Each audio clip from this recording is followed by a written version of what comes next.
Thanks, Drew, for bringing me on. I'm really excited today. We've got an incredible panel lined up. Very special guests today. Lucky to have them. We've got an incredible guest speaker at the end. I'm excited for you to interview him. But before we get started, we've got a first for me. We've got a great guest, a real true life hacker here for us today. Our guest is a white hat hacker and a threat analyst at a cybersecurity company called Dragos. She's recognized as an expert in the cybersecurity incident and response, along with digital forensics. She's won a ton of awards, including Top Woman in Cybersecurity, and has a huge following of over 100,000 followers on Twitter. On top of that, she's a popular guest for the Avant Technology Insights podcast, which our own Ken Presti hosts today.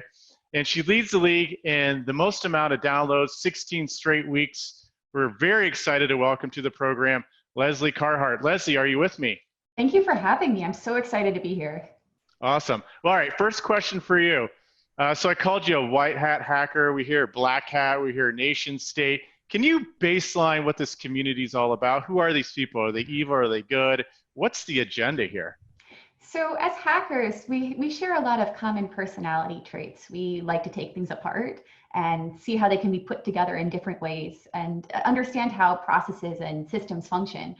And we kind of share that as a community and as a culture. But just like anywhere else in society, people go different directions for different reasons. Some people decide to be law-abiding members of society and work for normal companies, et cetera. And other people, for various reasons, sometimes not reasons of their own choosing, go a darker route. They, turn to crime, they turn to, other types of malicious activity for a lot of different reasons. So we have terms for these different types of people in the hacking space. So white hat hackers are working for companies or the government, doing law-abiding and legal things like preventing people from getting hacked and finding out how they got hacked. And then black hat hackers are the people who have gone a different route and are committing crimes for one reason or another. So Lesley, why do people resort to criminal hacking? Like, if you're smart, you've got IT skills, why do you land there? Yeah, and that's really a sad story. I mean, of course, we have this misconception that people who are computer hackers are all the Mr. Robot, we're going to hear from a wonderful speaker later on, but they're all, Elliot, they're all sitting in the basement and, doing potentially malicious things for their own personal reasons. But in reality, a lot of people are driven to cybercrime because they have no choice, which is very, very unfortunate. They live in parts of the world where the economy is very weak, and they're very well educated, they're very smart, they're very clever, and they're approached by a criminal organization, and it's the only way they can feed their family. So it's a huge problem. Wow, that's actually pretty sad. So it's really sad. What's the day in a life of a hacker? I mean, do you just wake up, go to the dark web, get a contract and bid on it? Do you have like a boss? Like, I'm curious what that structure looks like because they seem very sophisticated. Yeah, so again, for the most part, and there's different types of hackers out there. There's insiders who we're very concerned about right now. There's people who work for criminal organizations, and those often operate just like businesses. They have HR departments, they have finance teams, they have managers who make sure people clock in every day. And these people are college-educated people for the most part, are very smart people who have been suckered into these organizations, potentially because it's the fastest way for them to make a reasonable living where they are. And of course, with economies in trouble all over the world, that's getting worse.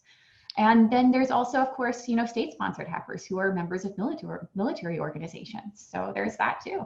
So the non-state sponsored hacker community, I mean, you literally could have health benefits, like it gets that well run. And is it in the US and the rest of the world? Like, where are these organizations and how do they continue to exist? So a lot of the criminal organizations are spread out among a lot of different countries, especially outside the US. And that makes them really, really hard to take down, to stop as a cybersecurity professional, because maybe one of their teams is in one country and then the people who make phone calls and try to scam people are in another country. So you can take one little part of the organization down, but you have to have this coordinated effort across multiple countries' law enforcement organizations to stop them. So they're pretty spread out, including their technology.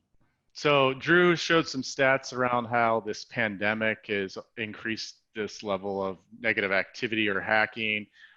You made mention that, hey, people are destitute, they need to make money. So has this gotten worse purely because of the pandemic and COVID? Is it accelerating in your opinion? So we don't have firm figures on that yet, and it's going to take a little time to know for sure. But in general, when there's economic downturns in countries, people turn to crime. And that's just the way things have been throughout history. So as people are considering their budgets for cybersecurity right now, they need to understand that that's still an important cost center, because people are getting more and more desperate to make money and make money for their criminal organizations, or steal technology if they work for a nation state. It's desperate times encourage and incentivize people to do potentially malicious things. Okay, so let's change gears a little bit. So we talked about the who and why a little bit. So what's the new world of hacking? So let's talk about the landscape of the modern cyber attack. I hear things like human behavior, social engineering. Give us a little taste of what that is and what direction we're heading in. Yeah, so I've been doing this for quite a while now, and things have changed across my career. There was a time back in the 90s where everything was, human driven in terms of security and in terms of attack. You'd have somebody attack somebody and a human being respond to that attack. And then we built technologies to catch those attacks. We built antivirus, we built firewalls. And then as time has progressed over the last 10 to 15 years, more sophisticated adversaries have realized that automated tools and automated defenses aren't foolproof. So the attackers have realized that it can be more beneficial to them to do intelligent human-driven attacks that are harder to detect with automated tools. So use a human and steal an account instead of using sophisticated malware that antivirus might catch.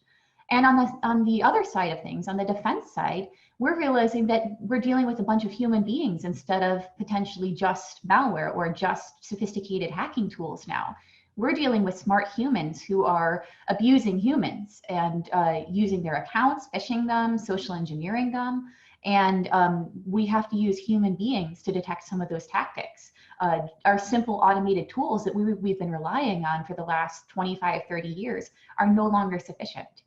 Okay, so if I could summarize, we used to hack through things like firewalls or networks or whatever, right? And now we're finding, or the hacking community is finding, I can drop a USB in a parking lot and some idiot will pick it up and plug it in their laptop. Like, so going after the human being and preying on that behavior is even easier, or maybe a path of least resistance to get in? I'd say it's a path of least resistance in a lot of cases. I have a rule number one when I teach my classes in cybersecurity, and that's hackers are lazy, like any human beings, they're going to take the path of least resistance for the most part. And if that path of least resistance is simply, call somebody up on the phone and steal their password through a clever scam, then why create a very sophisticated, expensive tool to do the same thing?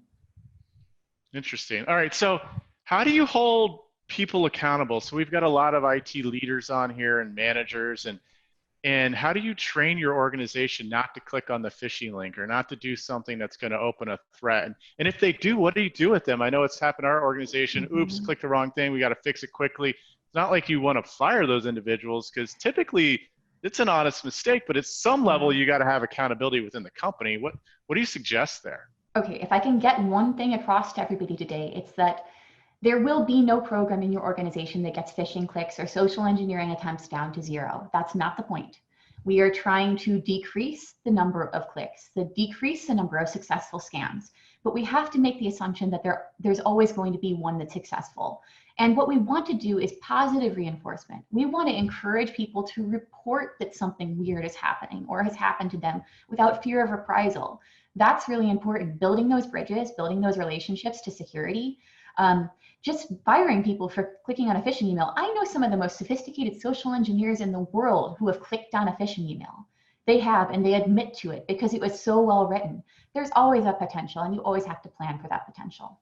So are there services and products you can buy as let's say you're a CIO? I'm sure you're getting millions of cold calls to buy this piece of gear or this new piece of software. But are there firms that can help train your own company? It seems like that's the biggest threat. Like, how do you have 1,000 employees? Can you go hire someone to do like a boot camp for them? Yeah, absolutely. So security awareness is an up and coming market. There's a lot of great firms out there who will come and train your people in person instead of death by PowerPoint, which is fabulous. I've seen some wonderful programs out there. You can also do a penetration test or an assessment that's focused on humans. So have a white hat hacker try to socially engineer your people and see what they can get access to. Interesting. Okay, that might be kind of fun, but also Little crazy at the fun. same time. So I want some of your advice. We've got a ton of, like I said, CIOs, CISOs, IT managers. If something goes wrong, you hear in the news, these guys get fired. So I got to think job security is huge for them. And again, like you said, they're going to be breached. So what do you suggest they do internally, like setting expectations with their boards, or how do they cover their rear end and make sure like they're not the first person blamed when things do happen, and they will happen? And how do they promote their careers to protect from that? What do you suggest? You have to work in a culture where the buck stops at the executives. It just has to stop there. If you have no buy-in from your leadership as a CISO or a CIO in order to do good security, you are not going to be successful, and you are going to be held responsible for their failures. Now, you have plenty of responsibility as a security executive to implement good strategic plans, but you have to have that buy-in. So you have to be able to convey risk well to your executives and get that buy-in through good strategic business means. Interesting. All right. So I want one final question from you, or answer, I should say. So looking into the future, if the individuals on this phone want to think about how to protect the next 3, 5, 10 years out, how do they do that? What is the future proofing strategy? I know you don't know the exact answer, but how do you Mhm. suggest they start thinking about the future? What's the next, step in that process? Give them your best guidance. So defense in depth is still a great rule. You want to build layers of good security technologies, but that defense in depth also involves humans. You need human threat hunters and analysts more than ever right now, because we have smart adversaries who are using human brains to attack you. And nothing detects a human better than a human. Computers detect computer activity like malware really well, and we need those too. But we need human smart analysts to do security in our environments to deal with these new and upcoming threats. Okay. Thanks for your advice. I appreciate it. Thanks for being on with us today. I know you've got a lot going on right now, so we really appreciate that. And Thank as you. I said earlier, if anybody would like to hear our podcast, go to Avant Insights by Ken Presti. There's some great stuff on there. And so next up, I'm going to transition to Drew and Ray Watson. You guys are up next. Thank you.